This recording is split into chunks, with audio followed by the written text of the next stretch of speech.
Today, senior military leaders from Indonesia and the United States officially closed the first direct military-on-military training event since the U.S. ban on such training in 1999.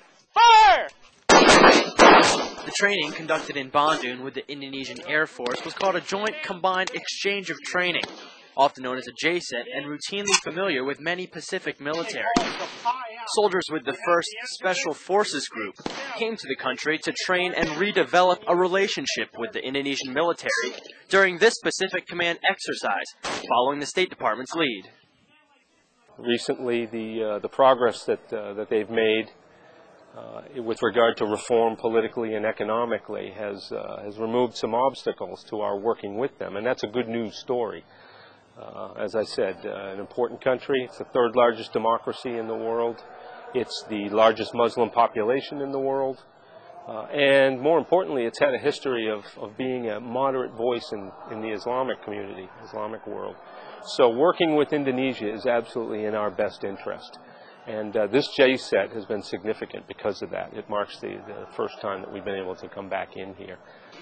For 3 weeks, soldiers worked with the Indonesian Air Force Special Operations members, teaching them close-quarter battle, crisis action planning, and advanced life-saving. The students are now going through their final exercise. So they call it the stress test, and it culminates all the training they've had the past 2.5 days of training here. It gets them ready for close-quarter battle. Go.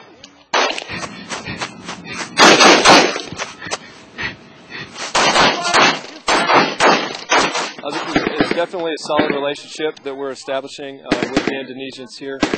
This is a big milestone for us to conduct training alongside the Indonesian Armed Forces, and hopefully the deployment of our detachment will be the first step for future deployments as well.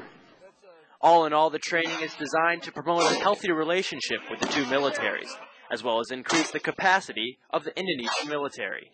The success in the war on terror is very much dependent on being able to work with our counterparts, helping them develop their capabilities so that they can protect their interests. And that's what this JCET was all about. We were able to, as I said, to work directly with the Air Force Special Ops folks and help them build capacity that in turn will allow them to fight their war on terror and protect their vital interests here in Southeast Asia. Indonesian First Lieutenant Togat Sibirian was in charge of the Indonesians during the training and conveyed that the training they received was just as important as the bonds that were forged. Of course, absolutely. Because, you know, the first thing, we met a new friends, and then the second one, I think that we learned so many things that maybe we haven't learned about it before. Because if you come back down, that gives them a chance to get ready to shoot you. We should thank to God that the relationship between the two countries, Indonesia and America, in the form of education and training, which is one stop, then reopened in 2005. The purpose of this activity is to improve our soldier professionalism, and we are looking forward for having this program again and again next future.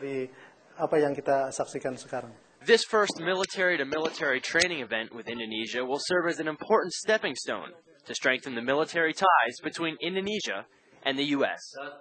Corporal Jeremy Vaught, Bandung, Indonesia.